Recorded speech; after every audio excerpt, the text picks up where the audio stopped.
Hey friends, it's Lisa Jones, Executive Director with 31 Gifts, and I wanted to talk to you today a little bit about a themed party, and it's a wine tasting party. And these are so much fun. So if you have never tried doing a wine tasting party, hopefully you'll get some ideas and some tips through this video, and it will make you want to have your own wine tasting party. When I first did my very first one, I was clueless, didn't have any idea how to do a wine tasting party. And the way I booked my first wine tasting party is I went into my VIP customer group and said, ladies, I'm looking for a guinea pig. I've got a really fun idea for a party, but I need somebody to help me work out the bugs and figure out how to do one. So I need a hostess that's willing to try a wine tasting party. So immediately I had somebody jump on the chance, and we kind of learned how to do it together. So I've done many of them now, and I've kind of found the niche and what works for me. So that's what I want to share with you. First and foremost, set the tone for your wine tasting party with a super fun invitation. And what I try and do is I use Red Stamp, which those are fabulous, and we have so many different templates, but I choose one of the templates that has kind of the plain box, so I can put my own picture. So I will just go on Google and find a really fun image of wine glasses and wine bottles, and I will put that as the picture to the invitation. And then in the wording of the invitation, I let them know that they're invited to a 31 wine tasting party. And the way, I've done them a couple different ways, but what we seem to find that works best is everybody brings a bottle, and we set a dollar value on that. So work with your hostess on your dollar value. I usually do about a $10 bottle, or up to a $10 bottle, and that's in the invitation. So the invitation might say something like, you know, join us for a really fun 31 wine tasting party. Please bring a bottle of wine of your choice valued at no more than $10. So with that, everybody brings a bottle of wine.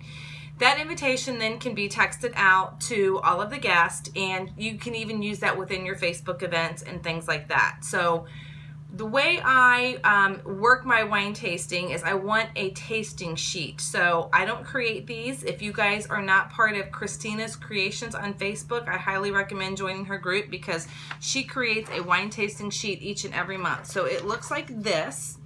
And what I love about her wine tasting sheets is on the one side, it will have the monthly customer special, and then it talks about hostess exclusives and about joining my team.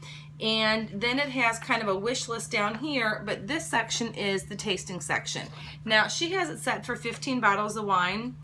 I don't ever want to do a wine tasting party with that many bottles of wine because nobody is going to know what they're doing. They're going to be so sloshed. So you have 1 through 15, and then it's kind of a rating system, and then they can write their little tasting notes out here. So I make sure I print one of these off for each and every guest, and that goes with her catalog packet.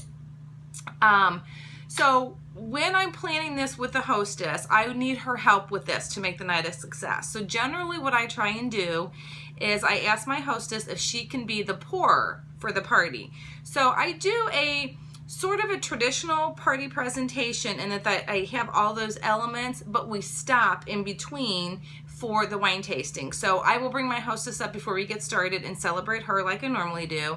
Then we go right into the first bottle of wine. So as guests are coming into the party, I guess I need to back up. When they bring in their bottle of wine, I have brown paper bags, just the brown lunch bags, and I have numbers on them, just with the Sharpie, nothing fancy. So as they come in, I take their bottle of wine immediately and put it down in the wine bag and kind of twist the top of it so you cannot see whether it's a red, a white, and you certainly can't see the label. Makes no difference who brings what bottle, and I don't even put them in the bags in the order and that they come in because I don't want anybody to know who brought what bottle. So take the bottle, put it in a brown paper bag, and just kind of put your bottles off to the side. So one of my biggest tips is before you get started, get all the wine bottles open. That saves you a lot of time. Just get everything opened and ready to go. And then after you've done your introduction and you've celebrated your hostess, then what you're going to do is do your first pour. So explain to everybody that they're going to use their tasting sheet. And you can do your bottles in number order, or you can just grab a bottle because all of your bags will have a number. You just make sure your customers know what bottle you're on.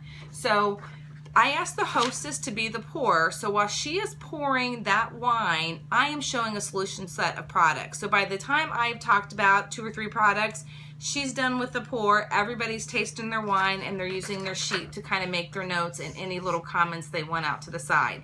I make sure everybody puts their name on their tasting sheet, and we'll get to why when we're done. So what I want to just kind of caution you, because the first couple I did, we had like 7-8 people and that worked out great. I did another party where there were 13 women and we had 13 bottles of wine.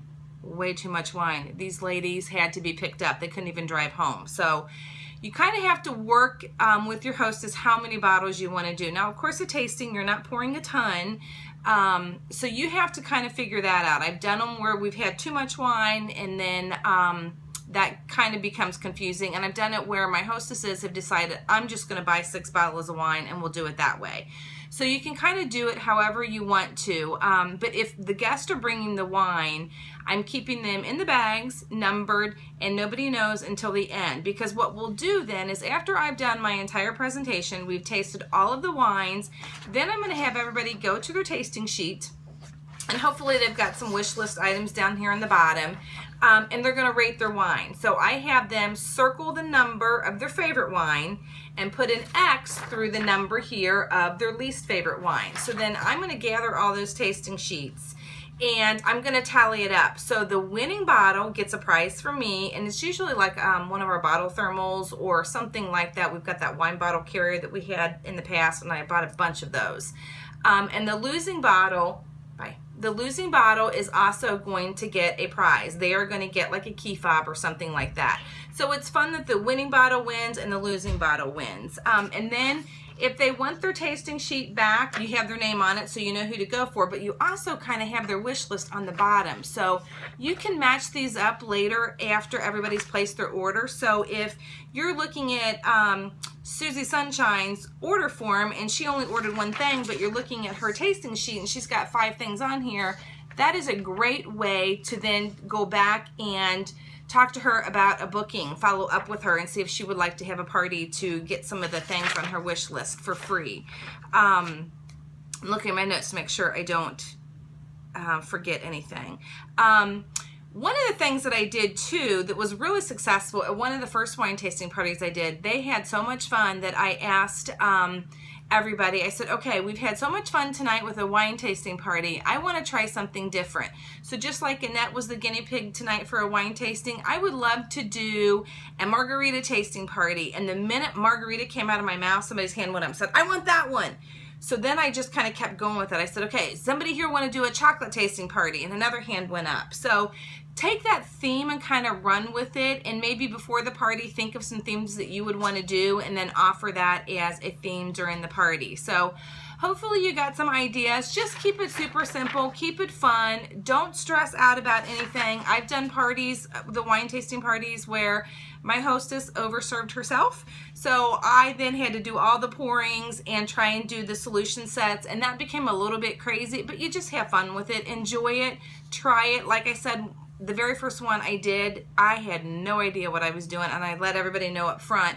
And then I did talk to the hostess afterwards, and I said, okay, tell me what you liked, what you didn't like, what you would want to change, so I knew going forward. So hopefully that gives you some ideas. Try it. They are super, super fun, and I wish you lots of luck.